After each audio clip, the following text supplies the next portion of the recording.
Hello guys, ഞങ്ങൾ മാർക്കറ്റിൽ പോവാണ് ഗൈസ്. ഞങ്ങൾക്ക് കറി വെക്കാൻ പച്ചക്കറി ഇല്ല, അപ്പൊ നമ്മൾ എന്ത് ചെയ്യണം? മാർക്കറ്റിൽ പോയി വാങ്ങണം.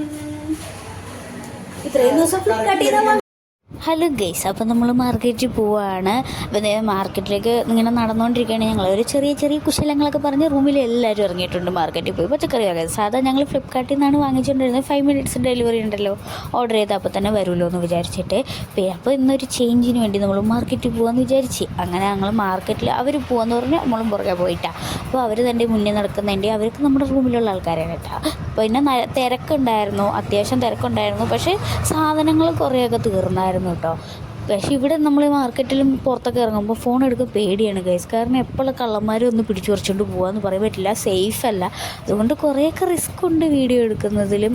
ഫോൺ ഇങ്ങനെ നമുക്ക് കൈ പിടിച്ചുകൊണ്ട് നടക്കുന്നതിൽ കുറച്ചൊക്കെ റിസ്ക് ഉണ്ട് കേട്ടോ. എന്നാലും നമ്മൾ ആ റിസ്ക് ഒന്നും മാനിക്കാതെ നമ്മൾ വീഡിയോസ് എടുത്തുകൊണ്ടേയിരിക്കുന്നു.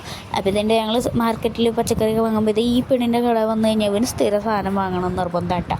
അങ്ങനെ ഞങ്ങൾ കുറച്ച് ക്യാബേജും തക്കാളിയും വാങ്ങിച്ച് ഇനി കിഴങ്ങും സവോളയൊക്കെ വാങ്ങാനുണ്ട്. അതിന് വേണ്ടിയിട്ട് പോട്ടോ. അപ്പോൾ ഈ കടക്കാരൻ നമ്മൾ പോകുന്ന വേണ്ടിയിട്ട് വിളിച്ച് വരുത്തി സാധനം വാങ്ങിക്കാൻ പറഞ്ഞ് നിർബന്ധിച്ചവൻ നമ്മളെ കൊണ്ട് സാധനം വാങ്ങിപ്പിച്ചു ഗൈസ്. കാരണം സ്ഥിരം നമ്മളോടൊന്ന് വാങ്ങിക്കൊണ്ടിരുന്നതുകൊണ്ട്. അപ്പുറത്തൊരു സ്നാക്സ് കടക്കാരൻ ചേട്ടനുണ്ട്. ആ ചേട്ടനും നമ്മളെ കാണുമ്പോൾ വേണ്ടേന്നൊക്കെ ചോദിച്ച് നിർബന്ധിച്ച് നമ്മളെ കൊണ്ട് വാങ്ങിപ്പിക്കാറുണ്ട് കേട്ടോ. പിന്നെ ഞങ്ങൾ സാധനമൊക്കെ വാങ്ങിച്ച് ആ മാമൻ കാണാതെ ഒളിച്ചും പത്തുമൊക്കെ ഞങ്ങൾ അവിടുന്ന് പോയി ഗൈസ്. അപ്പോൾ ഇന്നത്തെ